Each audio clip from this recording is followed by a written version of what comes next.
Olá! Hoje a gente vai mergulhar numa jornada fascinante para entender a obra do Espírito Santo. Vamos ver como essa força, que é a mesma, atuou de forma consistente e superpoderosa na vida de algumas das figuras mais importantes da Bíblia, sabe? De profetas do passado até chegar no próprio Jesus. E para começar, fica a pergunta: de onde vem a força para a gente ser fiel quando tudo ao redor parece que nos empurra para desistir? Ou como é que se reconhece o momento certo de agir? A resposta, como a gente vai ver, tem um fio condutor que conecta todas essas histórias. Então, o nosso roteiro hoje vai seguir uma ordem. Primeiro, a gente começa lá com os profetas. Depois, a gente passa pelo milagre da maternidade, com Maria e Isabel.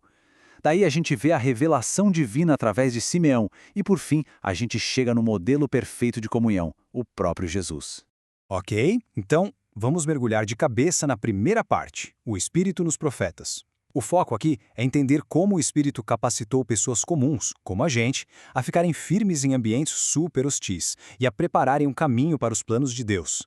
E o nosso primeiro exemplo é Daniel. Pensa um pouco na situação dele. Um jovem arrancado de casa, longe da família, da sua cultura e jogado bem no centro do poder da Babilônia, um lugar que ia contra absolutamente tudo que ele acreditava. A decisão de Daniel é o ponto central de tudo. Ele resolveu não se contaminar. E fazer isso num ambiente de pressão extrema não era só uma questão de força de vontade, né?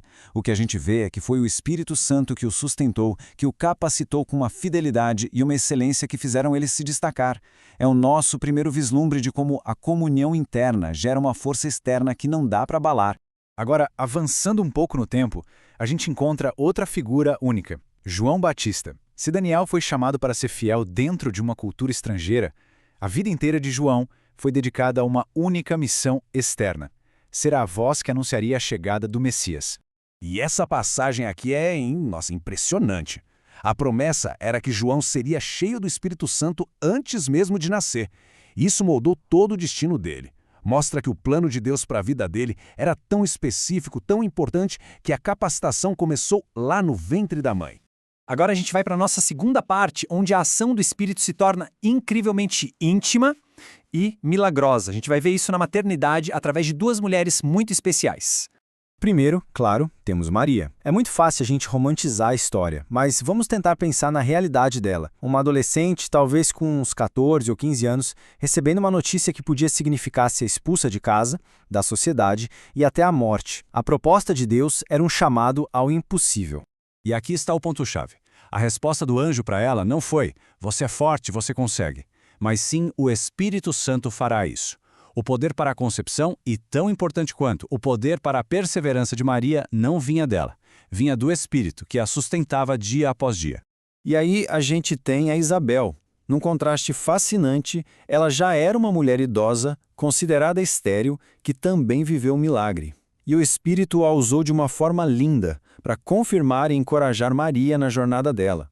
E aqui a gente vê a beleza do plano de Deus em ação. Uma jovem e uma idosa, uma virgem e uma estéril. Uma recebe a promessa, a outra confirma a promessa. Circunstâncias totalmente diferentes, mas a mesma obra poderosa do Espírito Santo unindo as duas. Isso mostra pra gente que o Espírito age em qualquer pessoa, não importa a condição. Vamos para a terceira parte, o Espírito na revelação. Aqui, a ação do Espírito sai do íntimo, do pessoal, e vai para o público, revelando o plano de Deus para o mundo de uma forma bem clara. Conheçam Simeão, um homem justo, devoto, que viveu uma vida de espera paciente. Mas ele não estava só esperando por uma ideia ou uma teologia. Não! Ele tinha uma promessa específica do Espírito Santo de que veria o Messias antes de morrer.